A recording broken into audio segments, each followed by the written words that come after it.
Chapter 7. My slumbers are filled with disturbing dreams.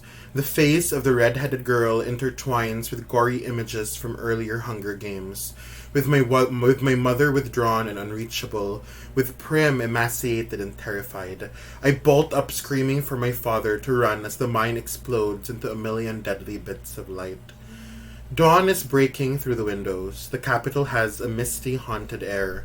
My head aches, and I must have bitten into the side of my cheek in the night.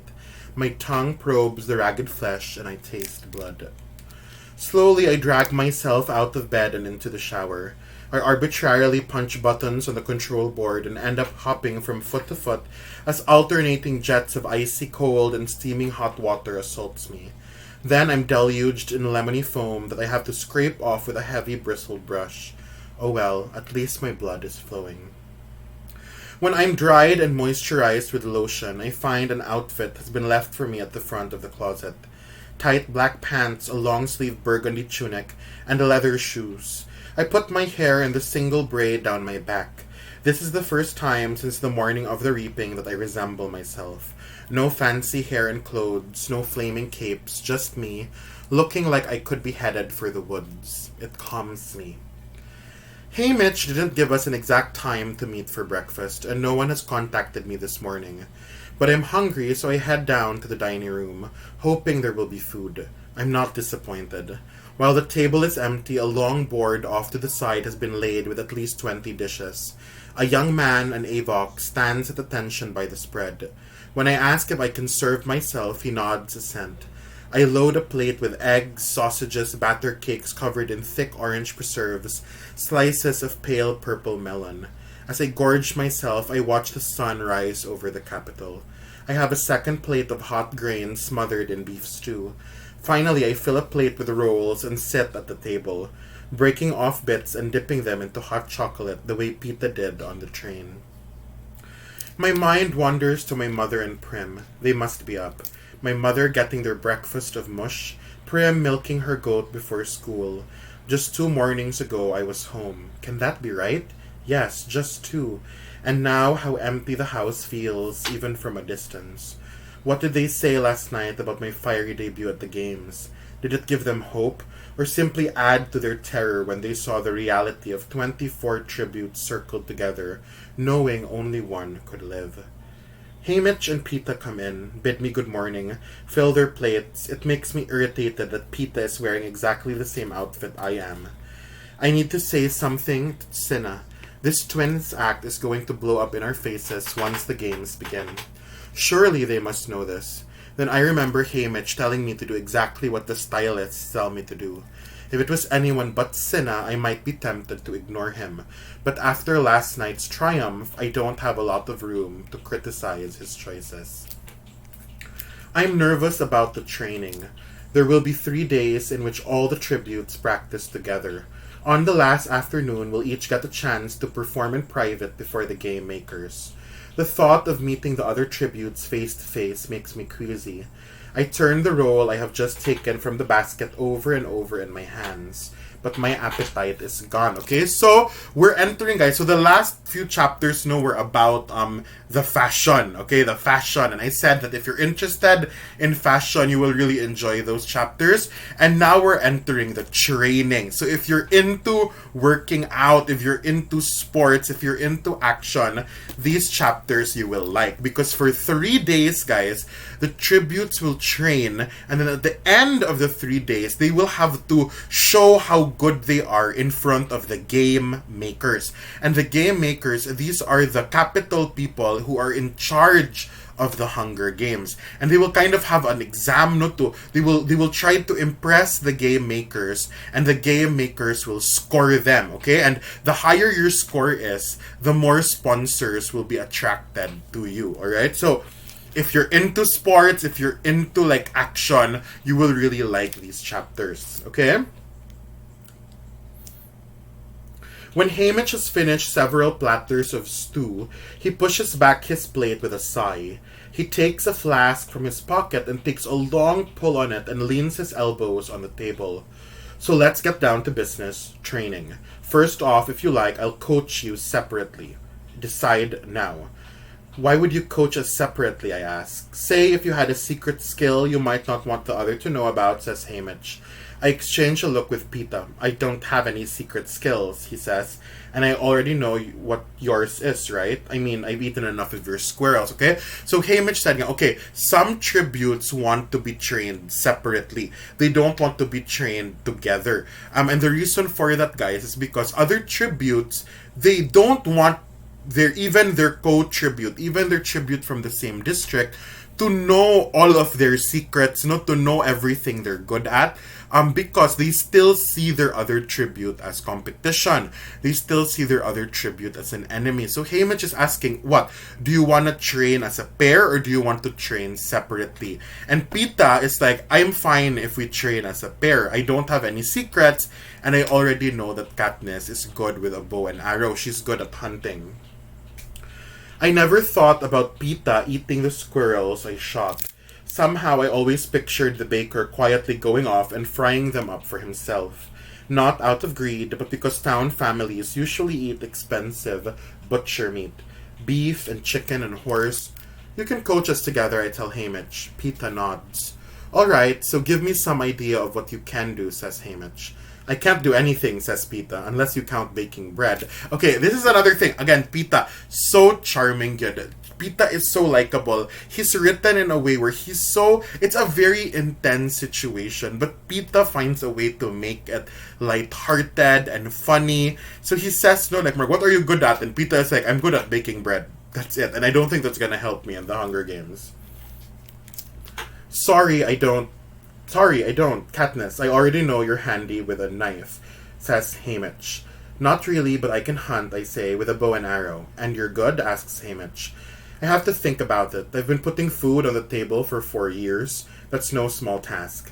I'm not as good as my father was, but he'd had more practice. I've better aim than Gale, but I've had more practice. He's a genius with traps and snares. I'm alright, I say. She's excellent, says Pita. My father buys her squirrels. He always comments on how the arrows never pierce the body. She hits everyone in the eye. It's the same with the rabbits she sells the butcher. She can even bring down deer. So Katniss is like, I'm okay. And then Pita is complimenting her, okay? He's saying that she's great, she's excellent. All of her kills good. The arrow is always in between the eyes. And that's good because as a hunter, you aim good in between the eyes good. Because that will make the fastest and less messy death, for an animal. And so Pita is kind of complimenting Katniss, alright? This assessment of my skills from Pita takes me totally by surprise. First, that he ever noticed. Second, that he's stalking me up. What are you doing? I ask him suspiciously.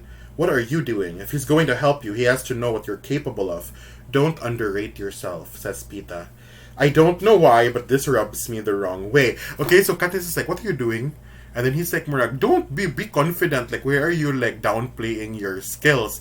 And she got mad. Katniss got mad, okay? I mean, again, Katniss tends to be kind of grumpy sometimes, too. And she's like, she doesn't trust Pita pagod. And so she got annoyed at him. What about you? I've seen you in the market. You can lift 100-pound bags of flour, I snap at him. Tell him that. That's not nothing. So Katniss Sadia has noticed Pita. And Pita said, like, I'm only good at baking bread. But Katniss said, na, you're very strong. I've seen you carry, she said, 100-pound bags of flour. Pita can lift, no? So, strong kaayo si Pita. Yes, and I'm sure the arena will be full of bags of flour for me to chuck at people. It's not like being able to use a weapon. You know it isn't, he shoots back.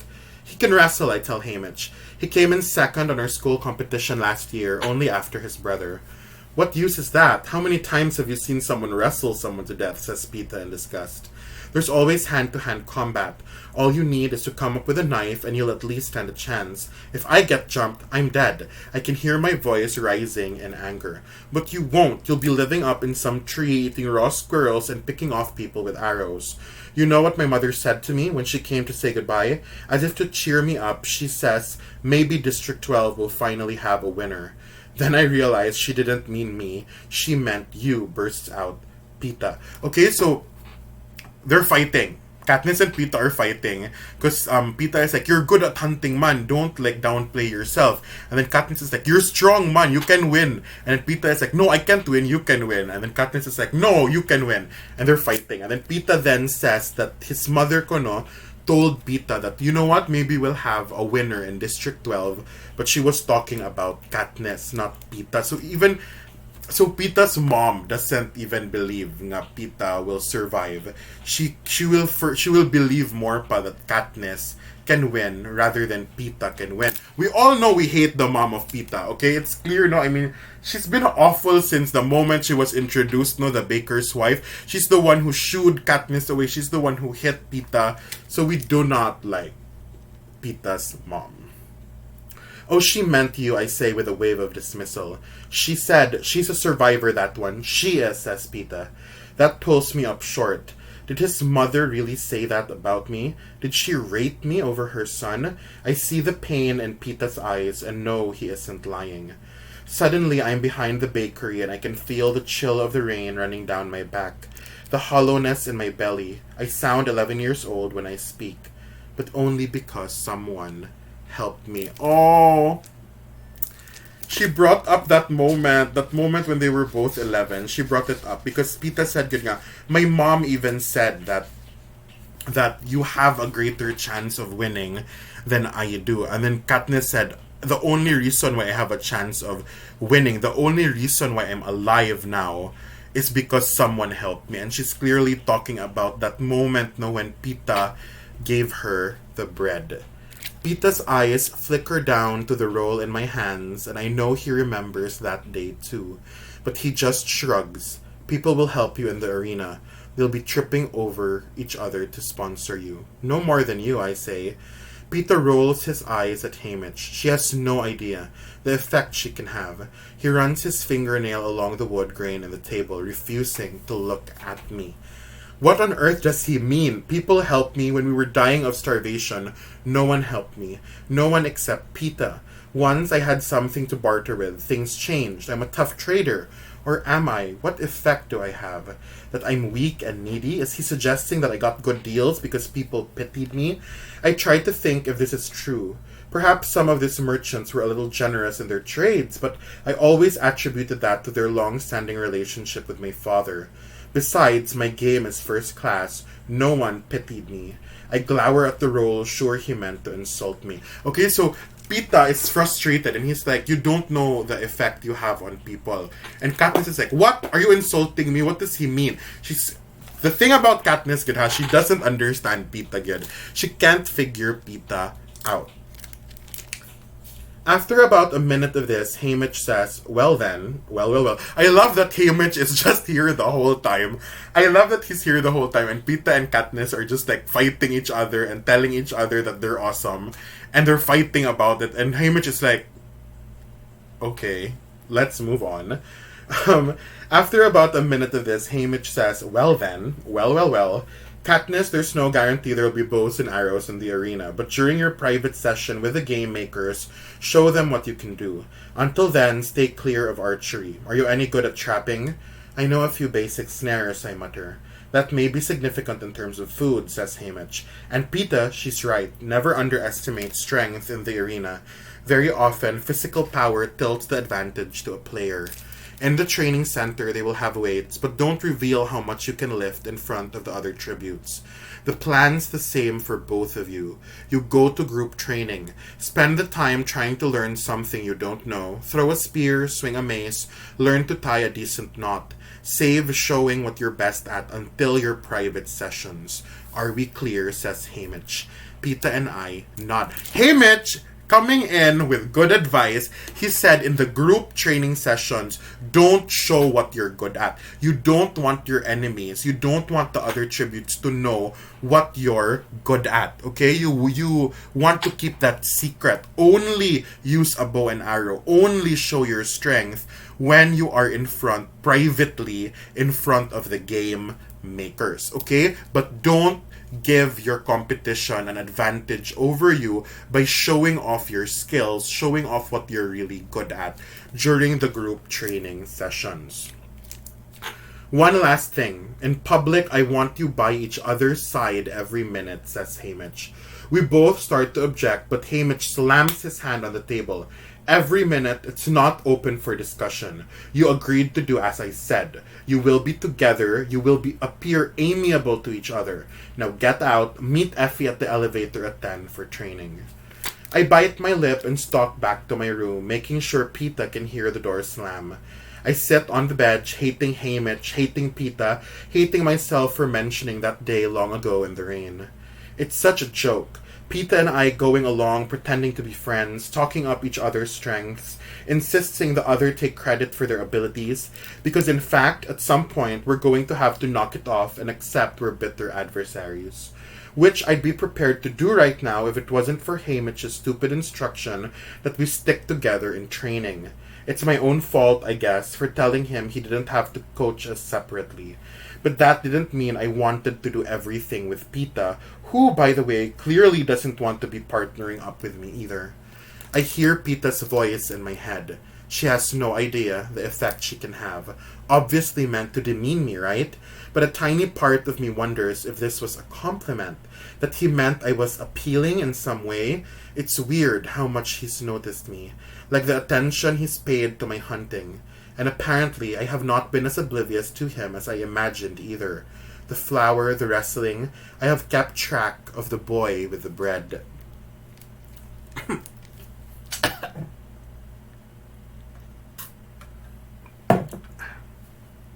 It's almost 10. I clean my teeth and smooth back my hair again. Anger temporarily blocked out my nervousness about meeting the other tributes. But now I can feel my anxiety rising again. By the time I meet Effie and Pita at the elevator, I catch myself biting my nails. I stop at once. The actual training rooms are below ground level of our building. With these elevators, the ride is less than a minute. The doors open into an enormous gymnasium filled with various weapons and obstacle courses. Although it's not yet 10, we're the last ones to arrive. The other tributes are gathered in a 10 circle. They each have a cloth square with their district number on it pinned to their shirts. While someone pins the number 12 on my back, I do a quick assessment. Pita and I are the only two dressed alike. As soon as we join the circle, the head trainer, a tall, athletic woman named Atala, steps up and begins to explain the training schedule. Experts in each skill will remain at their stations. We will be free to travel from area to area as we choose, per our mentor's instructions. Some of the stations teach survival skills, others fighting techniques. We are forbidden to engage in any combative exercise with another tribute. There are assistants on hand if you want to practice with a partner. Okay, so the training area, guys, it's basically this huge space where all 24 tributes, they're there together, no? And there are different sections that teach different skills, like how to start a fire, how to use certain weapons, and you can just walk around and kind of try things out, no? Go to what interests you, go to what you want to learn, go to what you need, okay? When Atala begins to read down the list of the skill stations, my eyes can't help flitting around to the other tributes. It's the first time we've been assembled on level ground in simple clothes. My heart sinks. Almost all of the boys and at least half of the girls are bigger than I am. Even though many of the tributes have never been fed properly, you can see it in their bones, their skin, the hollow look in their eyes. I may be smaller naturally, but overall, my family's resourcefulness has given me an edge in that area. I stand straight, and while I'm thin, I'm strong. The meat and plants from the woods, combined with the exertion it took to get them, have given me a healthier body than most of those I see around me. The exceptions are the kids from the wealthier districts, the volunteers, the ones who have been fed and trained throughout their lives for this moment. The tributes from 1, 2, and 4 traditionally have this look about them. It's technically against the rules to train tributes before they reach the capital, but it happens every year. In District 12, we call them the career tributes, or just the careers. and like as not, the winner will be one of them. Okay, so again, we are introduced to a different group of people, no? And these guys are the career tributes, or just called the careers. The careers, these are tributes from District 1 and District 2, okay? And these are kids, guys. These are teenagers who were trained good to fight in the Hunger Games. So District 1 and 2, they are the nearest to the capital. And so they are the richest districts, all right? And they're so rich, guys, that they love the Hunger Games. And they actually create teenagers to volunteer. Katniss is a volunteer, okay? And a volunteer in District 12 is very, very rare. But in Districts 1 and 2, volunteers happen every year because the ones who train good to be in the Hunger Games, they volunteer. They want to go to the Hunger Games, okay? So the careers are the most dangerous because they were trained for this and they volunteered to join this, all right? And it also makes Katniss very rare that she is a volunteer from District 12 because all the usual volunteers are from the first two districts. The slight advantage I held coming into the training center, my fiery entrance last night, seems to vanish in the presence of my competition. The other tributes were jealous of us, but not because we were amazing, because our stylists were. Now I see nothing but contempt in the glances of the career tributes. Each must have 50 to 100 pounds on me. They project arrogance and brutality. When Atala releases us, they head straight for the deadliest looking weapons in the gym and handle them with ease. I'm thinking that it's lucky. I'm a fast runner when Pita nudges my arm and I jump. He is still beside me, per Hamish's instruction. His expression is sober. Where would you like to start? I look around at the career tributes who are showing off, clearly trying to intimidate the field. Then at the others, the underfed, the incompetent, shakily having their first lessons with a knife or an axe. Suppose we tie some knots, I say. Right you are, he says Pita. We cross to an empty station where the trainer seems pleased to have students. You get the feeling that the knot-tying class is not the Hunger Games hotspot. When he realizes I know something about snares, he shows us a simple, excellent trap that will leave a human competitor dangling by a leg from a tree. We concentrate on this one skill for an hour until both of us have mastered it. Then we move on to camouflage. Pita genuinely seems to enjoy this station, swirling a combination of mud and clay and berry juices around on his pale skin, weaving disguises from vines and leaves. The trainer who runs the camouflage station is full of enthusiasm at his work. I do the cakes, he admits to me. The cakes? I ask. I've been preoccupied with watching the boy from District 2 send a spear through a dummy's heart from 15 yards. What cakes? At home, the iced ones for the bakery, he says. He means the ones they display in the windows. Fancy cakes with flowers and pretty things painted and frosting. They're for birthdays and New Year's Day. When we're in the square, Prim always drags me over to admire them, although we'd never be able to afford one. There's little enough beauty in District 12, though, so I can hardly deny her this. I look more critically at the design on Pita's arm. The alternating pattern of light and dark suggests sunlight falling through the leaves in the woods. I wonder how he knows this, since I doubt he's ever been beyond the fence. Has he been able to pick this up from just that scraggly old apple tree in his backyard? Somehow the whole thing, his skill, those inaccessible cakes, the praise of the camouflage expert, annoys me. Okay, so Pita, he's an artist. Okay, we see they're going around the training room, and what Pita's very good at, aside from him being strong, we know he's strong. Something he's good at is he's good at painting. He was able to paint his arm to camouflage very, very well into nature, and he even was able to paint it as if sunlight were hitting his arm. So he's very good at painting, and he said it's because he's the one who decorates the cakes in the bakery, and Katniss said, those cakes, good, they're beautiful, good, and Prim actually loves looking at them. And so Pita's kind of telling her that I'm the one who decorates those cakes, so that's why he's good at painting. And Katniss is so annoyed at him. Like, she's just talking, and she's irritated, and she's annoyed at him. And like I mentioned before, guys, Katniss, she's grumpy, yet, okay? She's grumpy, and it's like she gets annoyed that she doesn't understand Pita. Alright? Everything annoys her.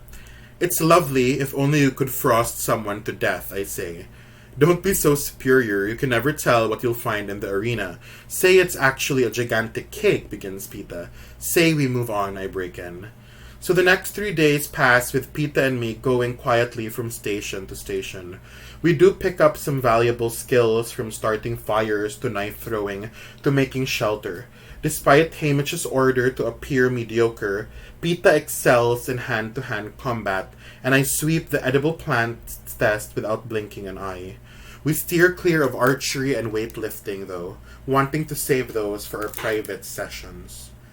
The game makers appeared early on the first day, 20 or so men and women dressed in deep purple robes.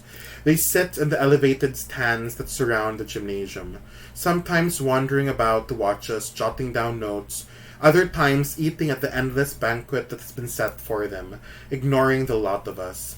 But they do seem to be keeping their eye on the District 12 tributes. Several times I've looked up to find one fixated on me. They consult with the trainers during our meals as well. We see them all gathered together when we come back. Okay, so the game makers, these are the ones who are organizing, who are creating the games, no, and they're dressed all in purple, and then they come by during the training session, and they're just like watching people. Because remember, they're going to rate them, they're going to grade them, and they're going to score them based on how well they do in their training. So they're just watching, okay? They're just watching. Breakfast and dinner are served on our floor, but at lunch, the 24 of us eat in a dining room off the gymnasium. Food is arranged on carts around the room, and you serve yourself. The career tributes tend to gather rowdily around one table as if to prove their superiority, that they have no fear of one another and consider the rest of us beneath notice. Most of the other tributes sit alone, like lost sheep. No one says a word to us. Pita and I eat together, and since Hamish keeps dogging us about it, try to keep up a friendly conversation during the meals. It's not easy to find a topic. Talking of home is painful. Talking of the present, unbearable. One day, Pita empties our bread basket and points out how they have been careful to include types from the districts along with the refined bread of the capital. The fish-shaped loaf tinted green with seaweed from District 4, the crescent moon roll dotted with seeds from District 11. Somehow, although it's made from the same stuff, it looks a lot more appetizing than the ugly drop biscuits that are standard fare at home. And there you have it, says Pita, scooping the breads back in the basket. You certainly know a lot, I say. Only about bread, he says. Okay, now laugh as if I've said something funny. We both give a somewhat convincing laugh and ignore the stares from around the room. All right, I'll keep smiling pleasantly and you talk, says Pita.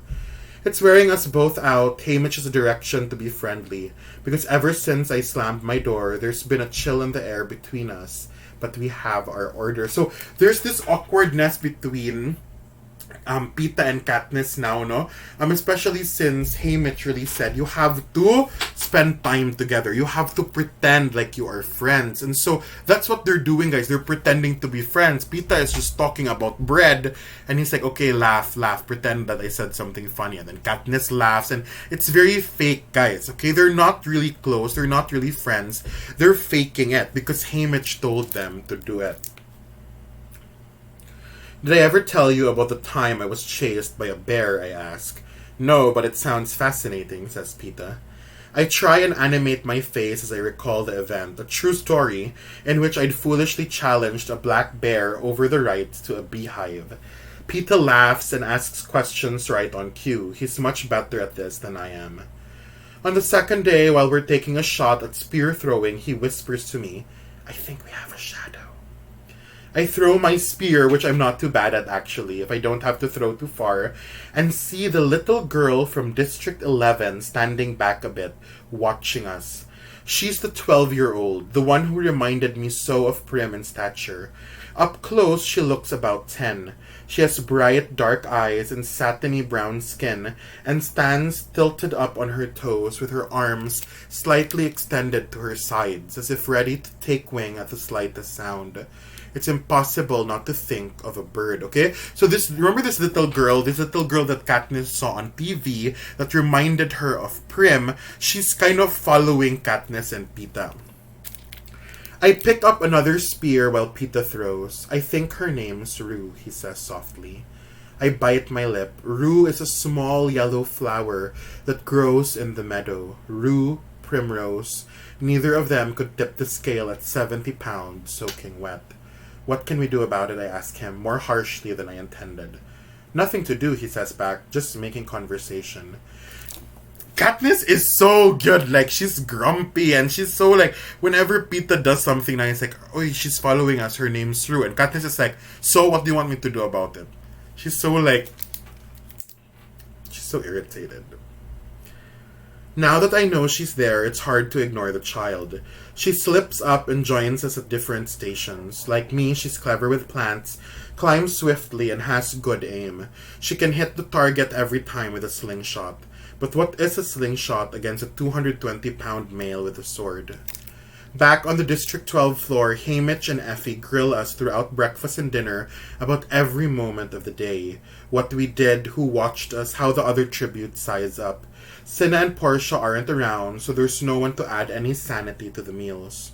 Not that Haymitch and Effie are fighting anymore. Instead, they seem to be of one mind, determined to whip us into shape, full of endless directions about what we should do and not do in training.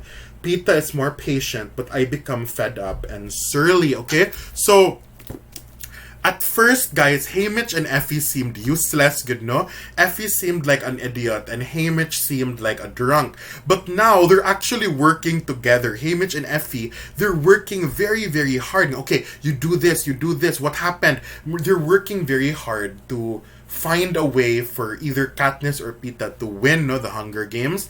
And Peeta is being patient because now these people, they're very they keep asking them questions, they keep giving them directions. Peeta is being patient.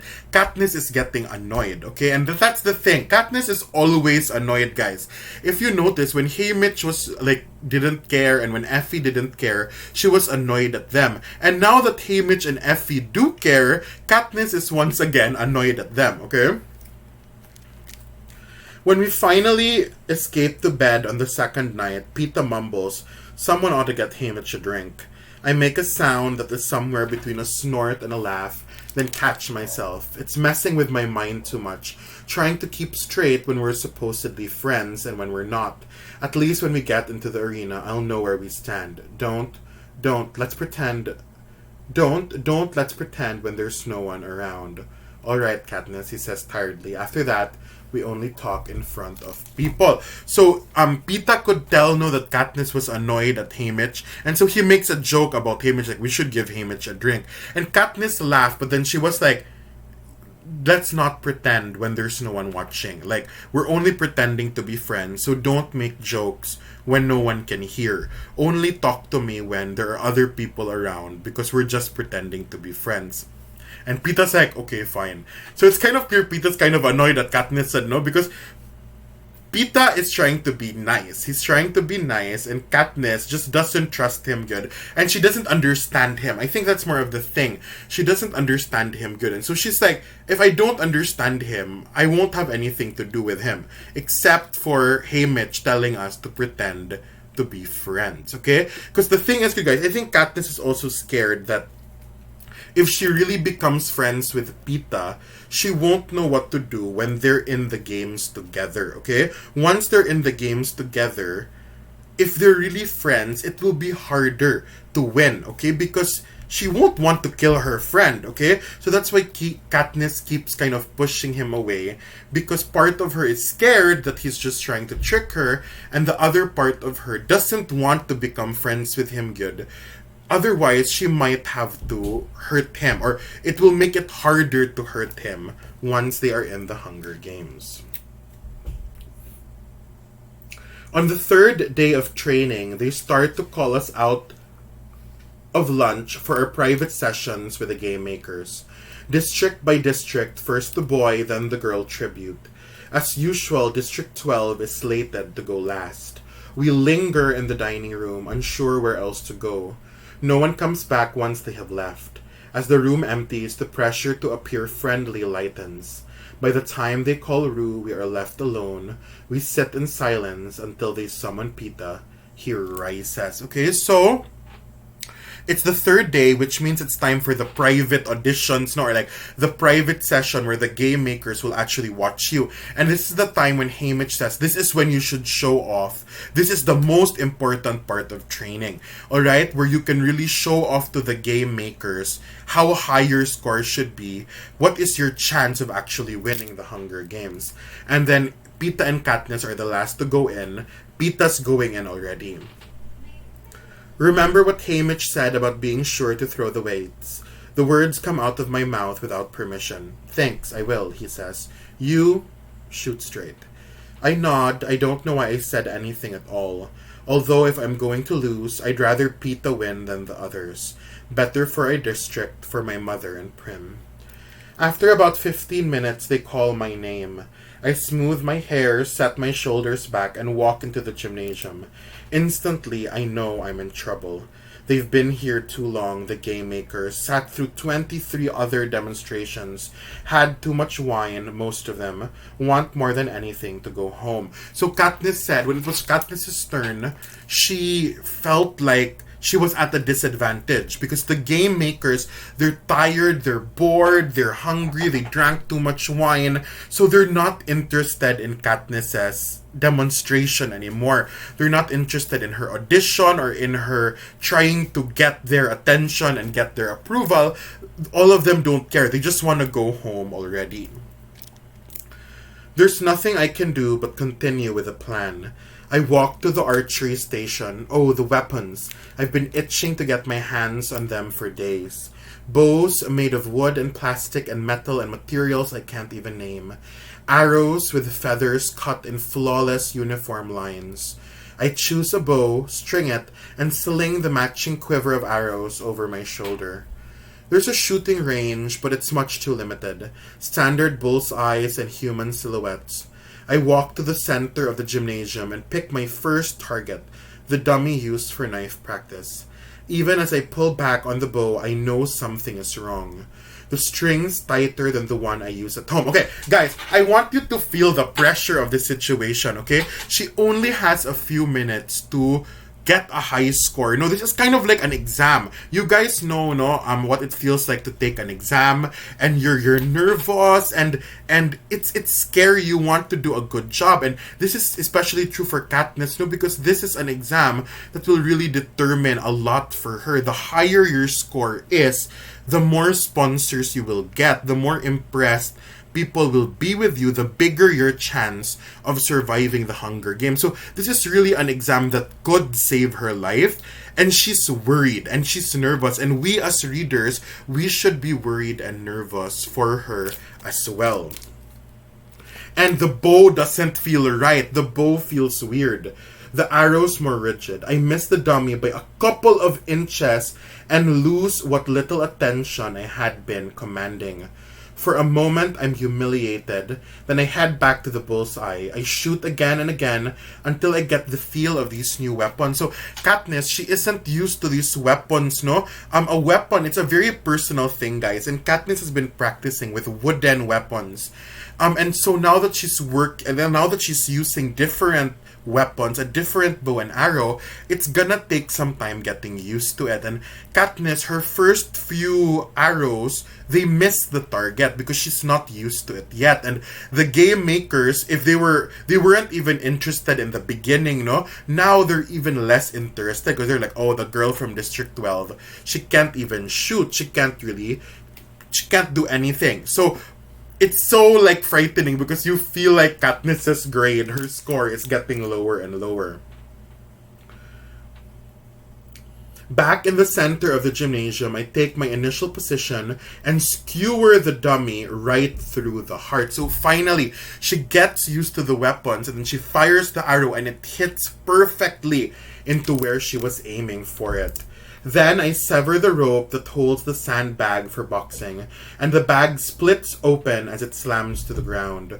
Without pausing, I shoulder roll forward, come up on one knee, and send an arrow into one of the hanging lights high above the gymnasium floor. A shower of sparks bursts from the fixture. It's excellent shooting. So Katniss, she fires it, she hits the bullseye, she rolls down, she fires again, she hits a light, and then like it kind of explodes into sparks of electricity, no? And it's impressive. She did a good job. At first she was a little bit banga, no? She was a little bit not used to the weapons, but when she got the hang of it, she really started doing impressive moves. Good. I turn to the game makers. A few are nodding approval, but the majority of them are fixated on a roast pig that has just arrived at their banquet table. So Katniss does something super impressive, and when she looks at the game makers, the people who are supposed to be grading her, they're not even watching her. Several of them aren't even watching her, no, because a lechon arrived and all they're looking at is the lechon. Okay, it's a roast pig, so it is a lechon. A lechon arrived and they're just gathered around the lechon and they didn't even see her and how impressive she was. Okay, so how do you think Katniss will feel about this? Katniss already is grumpy and annoyed at everything. How much more when there's actually this moment where she's trying to impress these people who are basically don't care if she dies or not, and they don't even pay attention to her when she does something that's worth praising, no, that's worth giving a high score to. Suddenly, I am furious. Of course, we knew she would be mad. That with my life on the line, they don't even have the decency to pay attention to me. That I'm being upstaged by a dead pig. My heart starts to pound. I can feel my face burning. Without thinking, I pull an arrow from my quiver and send it straight at the game maker's table. I hear shouts of alarm as people stumble back. The arrow skewers the apple in the pig's mouth and pins it to the wall behind it.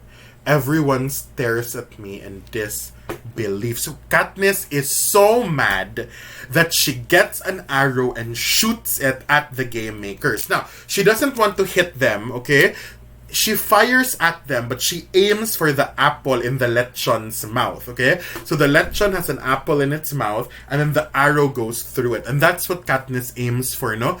And the game makers can't believe it. She got their attention. She fired an arrow at them. And so the game makers are like, they're all so quiet and they all look at her in disbelief. Good. They can't believe what she just did. That she just fired an arrow at them.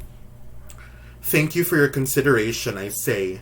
Then I give a slight bow and walk straight toward the exit without being dismissed. So there's this epic mic drop moment for Katniss where she just fired an arrow at the richest, most powerful people in the capital, and she destroys their lechon, or at least the apple in the lechon's mouth, and then she's like, thank you for your consideration, and they're just like staring at her. What will be the consequences of that action? We will find out when we continue reading. We're done with chapter 7. And guys, we are in the 100-page mark. That was 100 pages, okay? We're in page, at least in my copy, page 102. So that means we are 100 pages into the Hunger Games. So thank you so much. See you in the next video and in the next chapter. The consequences of what Katniss just did.